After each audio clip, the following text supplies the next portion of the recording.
It's been raining in Atlanta, and I thought I'd go into this area that I frequent. That since it had been raining, the leaves would be perfect for just observing. Their immediate tracks. Where they should be fresh, and see where the Sentinels set up.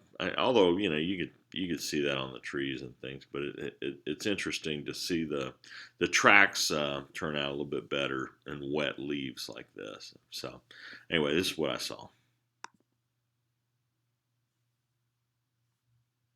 Get this to play. Doing a little tracking.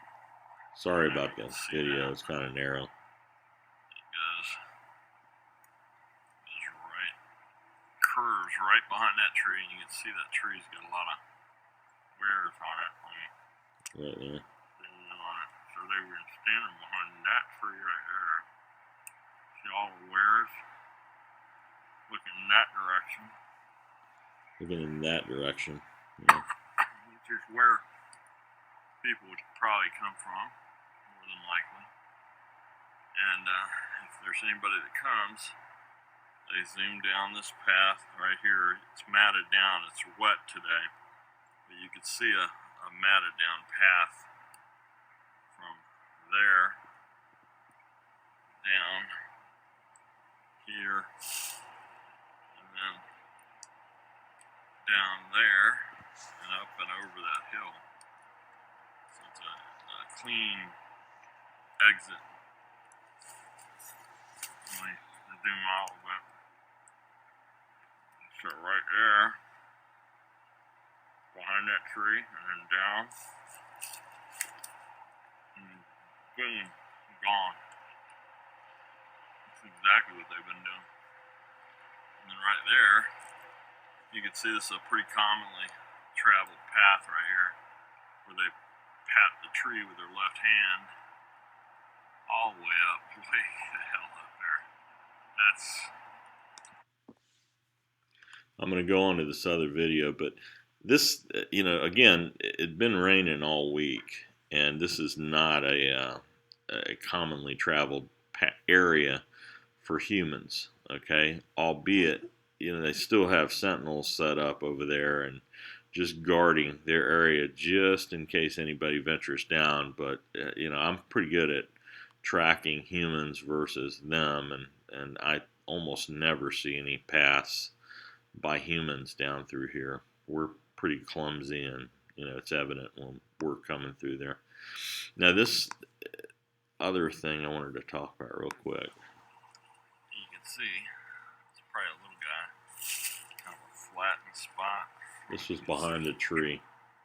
Right there. He's got a sidestep. Like a sidestep foot. Got a sidestep, very narrow foot, very narrow, behind a tree.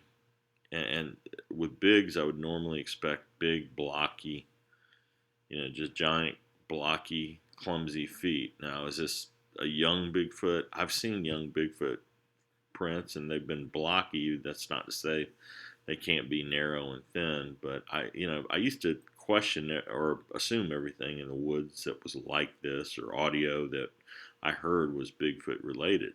But what I found out very soon is there's a lot of other things in the woods besides the bigs. Dogmen, there's little people, there's who knows what else. And so in this case, I don't know what this is. Is this dogman?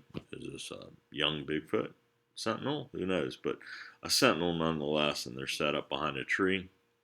And as I go forward, I show you fresh rubs where they were. Yeah, these are just all fresh rubs. And anyway, I just wanted to point that out, that these prints that I was finding down there were generally very narrow and no bigger than my foot, which was about 11 inches. So anyway, kind of interesting. But these opportunities where it's been raining a lot and you're in those leafy areas, or even pine straw, mainly leafy is really good. You could immediately establish their patterns, how the sentinels set up, where they go when you come in, And it's just kind of interesting. And I do this around campsites too, so that I know where they're going to come in at night while I'm sitting there, or we're sitting there if I'm with other people, and you understand a little bit better their approach. So anyway, I'll let you guys go. Have a good weekend.